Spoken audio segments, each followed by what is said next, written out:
আল্লাহ আল্লাহ তোমার ঘর কাবার গিলাফে ধরে বলতেছি আল্লাহ তুমি প্রত্যেকটা মানুষকে হেফাজত করো আল্লাহ। যারা দল চেয়েছে তুমি প্রত্যেকটা মানুষের মনের মাকাসাদ হাসানা তুমি কবুল আর মঞ্জুর করে না আল্লাহ। তোমার ঘর কাবার ঘরে গিলাফে ধরে বলতেছি আল্লাহ তুমি প্রত্যেকটা মানুষকে তুমি মৃত্যু দিও না যতক্ষণ পর্যন্ত তোমার ঘরে এবং তোমার বন্ধু ঘর পর্যন্ত সে আয়সা সালাম তোটুকু না জানাইতে পারছি আল্লাহ। তুমি আমার দেশের জ্যোতি তুমি আল্লাহ, তুমি আমার দেশের উপর আল্লাহ তুমি রহমত নাযিল করো ইয়া আল্লাহ। আপনি গাফফার আপনার কাবা ঘরের দরিয়া আল্লাহ গিলাফে দরিয়া বলতেছি আল্লাহ আল্লাহ আমি জানি আমার কবুল করবেন আল্লাহ। তবে আমার বিশ্বাস এই কাজে আল্লাহ একজন ব্যক্তি আসছে তার হজ কবুল করবে আল্লাহ। সেই হাদিস আমি উসিলা করি আল্লাহ তুমি আমাদের প্রত্যেককে তুমি আল্লাহ আমাদেরকে মাফ করে দাও ইয়া আল্লাহ। যাদের আব্বা আম্মা নাই তুমি তাদের আব্বা আম্মাকে তুমি আল্লাহ মাফ করে দাও ইয়া আল্লাহ। ইয়া আল্লাহ যারা অসুস্থতা আছেন আল্লাহ তাদেরকে সুস্থতা দান করেন ইয়া আল্লাহ। যাদের সন্তান নাই আল্লাহ আপনি তাদেরকে সন্তান দিয়ে দেন ইয়া আল্লাহ।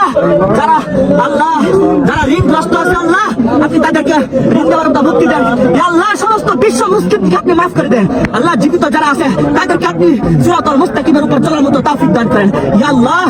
আল্লাহ আল্লাহ যারা অসুস্থ অবস্থায় আছে আল্লাহ আপনি তাদেরকে সুস্থতা দান করেন ইয়া আল্লাহ। আমি গুনাহগার আমি জানি আমি আপনার যুক্ত আমি আপনার উপযুক্ত নাই কিন্তু এখানে হাজার হাজার হাদিস আছে আপনার উপযুক্ত আল্লাহ।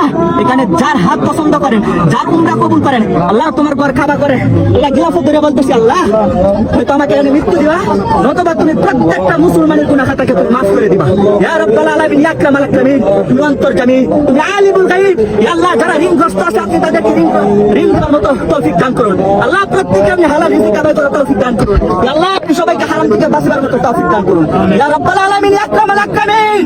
আমরা গুনাহগার আল্লাহ আপনি গাফফার আপনি গাফফার আপনি আমাদেরকে মাফ না করলে কে মাফ করবে আমাদেরকে কে মাফ করবে আমাদের কে আছে মাফ করা আমাদের তো কেউ নাই আল্লাহ। আল্লাহ আপনি আমাদেরকে ইয়াতিম ওঠাই পারেন না আল্লাহ। যদি আমাদের কেউ দেখবে না আল্লাহ সেদিন আপনি আপনার গাফফার নামের উসিলা করিয়া আমার জিন্দেগি গুনাহ খাতাকে মাফ করিয়া দেন।